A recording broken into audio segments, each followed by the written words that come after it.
nama saya Lailatul Hasanah dengan NPM 2101031014. Di sini saya akan menyampaikan materi mengenai makna peran media dalam pembelajaran. Nah, media sendiri merupakan segala sesuatu yang digunakan untuk menyampaikan pesan atau informasi.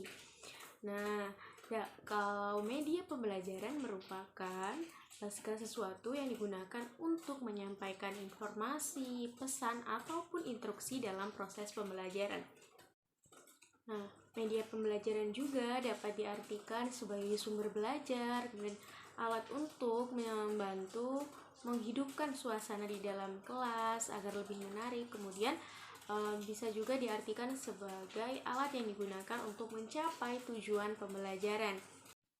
Nah, media pembelajaran itu memiliki beberapa macam.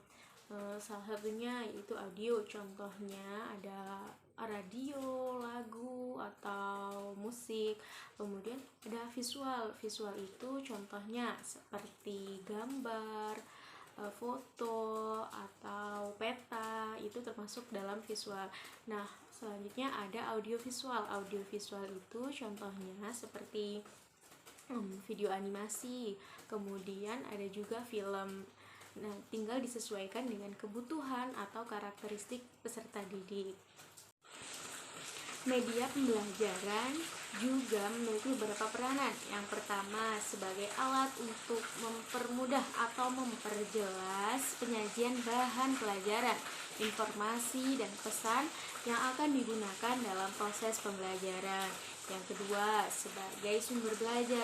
Nah, sumber belajar itu tidak hanya dari buku, bisa juga dari orang lain, ataupun bisa dari lingkungan sekitar. Kemudian yang selanjutnya sebagai alat untuk menumbuhkan semangat atau menumbuhkan motivasi belajar pada peserta didik. Dengan adanya media yang beragam, itu dapat menarik perhatian peserta didik agar lebih semangat dalam proses pembelajaran, dan peserta didik juga akan lebih aktif karena dia lebih tertarik nih karena ada suatu media yang digunakan dalam pembelajaran, tidak hanya monoton memperhatikan ceramah dari guru. Nah, yang terakhir itu untuk mengatasi keterbatasan indera. Misalnya, kita akan mempelajari tentang peredaran darah. Nah, kita kan sulit untuk melihatnya ketika di dalam kelas. Kita bisa menggunakan media gambar ataupun foto untuk menjelaskan tentang peredaran darah. Dan yang selanjutnya untuk mengatasi keterbatasan ruang. Misal, kita akan mempelajari kenampakan alam seperti pegunungan ataupun pantai. Kita tidak perlu harus datang ke pantai ataupun pegunungan untuk mempelajari kenampakan alam yang ada di sana. Kita bisa menggunakan media foto, gambar, ataupun video untuk memberikan gambaran bagaimana keadaan di pegunungan ataupun di pantai kepada peserta didik. Nah, selanjutnya untuk mengatasi keterbatasan waktu. Contoh, kita akan mempelajari tentang Hari Kemerdekaan atau peristiwa sejarah negara Indonesia. Kita bisa menggunakan media film sejarah, film kemerdekaan misalnya, sehingga kita bisa memberikan gambaran apa sih yang terjadi dalam proses memperjuangkan kemerdekaan negara Indonesia, karena tidak mungkin kita akan kembali ke masa lampau.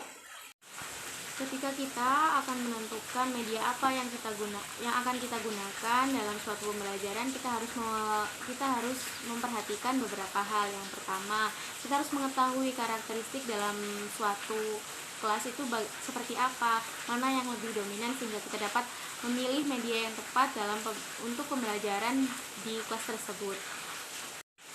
Nah, selanjutnya kita harus menyesuaikan dengan tujuan pembelajaran, kemudian menyesuaikan juga dengan sarana dan prasarana yang ada di sekolah.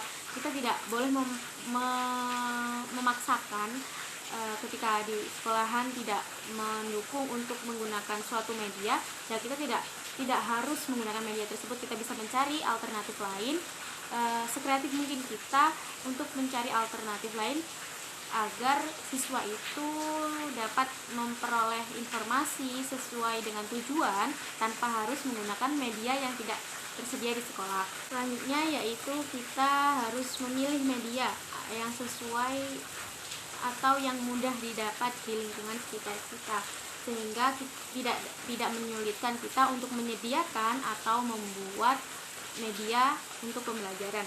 Dan yang terakhir yaitu disesuaikan dengan kantong kita supaya peserta didik ataupun gurunya tidak merasa keberatan. Terima kasih atas segala kekurangan, saya mohon maaf, dan kepada Allah saya mohon ampun. Saya akhiri, wassalamualaikum warahmatullahi wabarakatuh.